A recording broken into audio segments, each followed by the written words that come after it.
এই মাত্র 10 টাকা করে দেবেন। জয়দেব পদ্মাবতী বই সরগর খণ্ডলাং মম শিরমণ্ডলাং।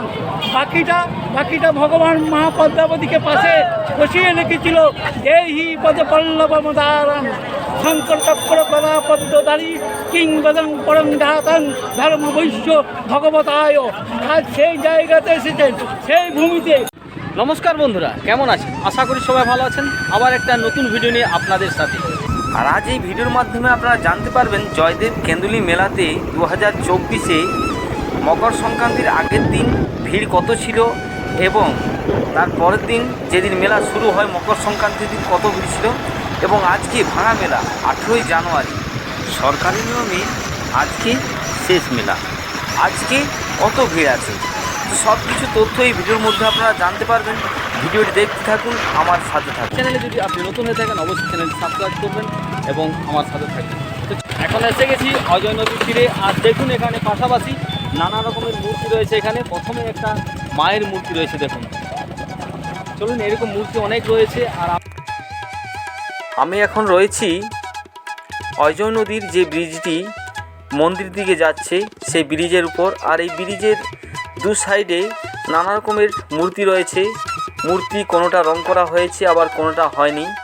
আর আমি এসেছি পৌষ সংক্রান্তির আগের দিন। এই রূপটি আপনারা দেখতে পাচ্ছেন।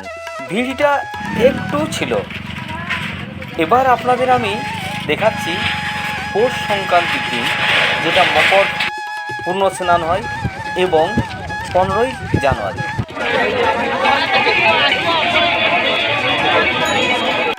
আর মকর সংক্রান্তির সকাল থেকেই প্রচণ্ড ভিড় নদীর ধারে স্নান করার জন্য ভক্তদের।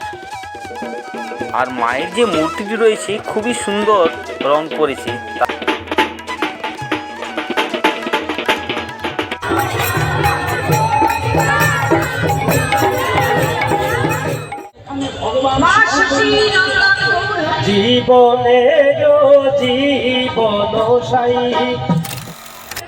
আর মকর সংক্রান্তির আগের দিনের রাত থেকেই কোথাও বাউল, কোথাও কীর্তন, লাখ লাখ মানুষের ভিড় হয়ে থাকে এই মেলায় মকর সংক্রান্তির দিন।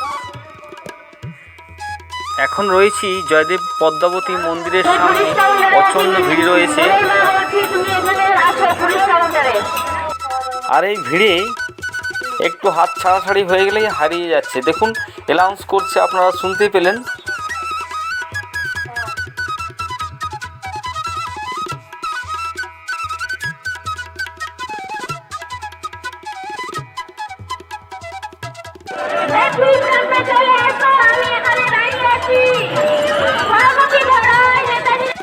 আর আপনারা শুনতেই পাচ্ছেন, এত ভিড়ে একটু যদি হাত ছাড়াছাড়ি হয়ে যায় তাকে আর আপনি খুঁজে পাবেন না। আর এখানে সব ছাড়াছাড়ির সাথে আপনার মোবাইল, পকেটের টাকা চুরি হবার খুবই সম্ভাবনা। এখানে অনেক মানুষের মোবাইল চুরি হয়েছে। আপনারা যদি কোনোদিন যেয়ে থাকেন তো অবশ্যই জানতে পারবেন। কোথা থেকে এসছো দাদা? ঘুষপড়া, বোলপুর ঘুষপড়ায় আসি, ট্রেনেই আসি, ট্রেনেই যাই, চলে যাই। কতদিন থাকবে?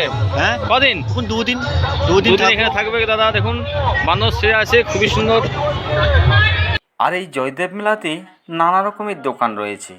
এই মেলায় সব রকম প্রায় পাওয়া যায়, বহু রকমের জিনিস এখানে পাওয়া যায়। আর এই আখড়াগুলোতে আপনি খাওয়া দাওয়া সব কিছু, থাকার ব্যবস্থা ফ্রি পেয়ে যাবেন। আপনি যদি এদের সাথে অ্যাডজাস্ট করতে পারেন তাহলে আপনার খাওয়া দাওয়া এবং থাকার কিছু অসুবিধা হবে না।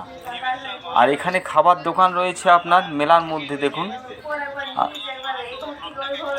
আর এই মেলায় আমি যে সময় এসেছিলাম মকর সংক্রান্তির আগের দিনের এই ছবিটি আপনারা দেখতে পাচ্ছেন, সেই সময় এইগুলি রেডি হয়নি।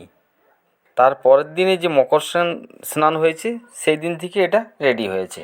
আর এখানে বড় ইলেকট্রিক দোলনা রয়েছে এবং মটকা কুয়া। পৌষ সংক্রান্তির আগের দিন দেখালাম এবং পৌষ সংক্রান্তির যেদিন মকর স্নান সেটা আপনাদের দেখালাম। এবার আপনাদের নিয়ে যাচ্ছি আমি ভাঙা মেলা, মানে সরকারি নিয়মে 4 দিন মেলা ছিল। আজকে হচ্ছে 18 তারিখ। এই 18 তারিখেই শেষ মেলা সরকারি নিয়মে। তবে সরকারি নিয়মে এই 18ই জানুয়ারি শেষ হলেও এই মেলা 15-20 দিন থেকে যায়। এখানের যারা বাসিন্দা রয়েছে এবং এখানের যারা দোকানদার রয়েছে তাদের মুখ থেকেই জানতে পারলাম। তবে এই ভিড়টা আর পাবেন না, আরও আস্তে আস্তে ভিড়টা কমে যাবে। তো ভিডিওটি এখানেই শেষ করছি। ভিডিওটি আপনাদের কেমন লাগলো তা অবশ্যই কমেন্টে জানাবেন। ভিডিওটি দেখে যদি আপনাদের ভালো লেগে থাকে লাইক করবেন, শেয়ার করবেন, আর এই ধরনের ভিডিও দেখার জন্য চ্যানেলটি সাবস্ক্রাইব করবেন। তবে কমেন্ট করতে কিন্তু ভুলবেন না। আবার আসছে অন্য কোনো ভিডিওতে। আপনারা ভালো থাকুন, সুস্থ থাকুন। ধন্যবাদ।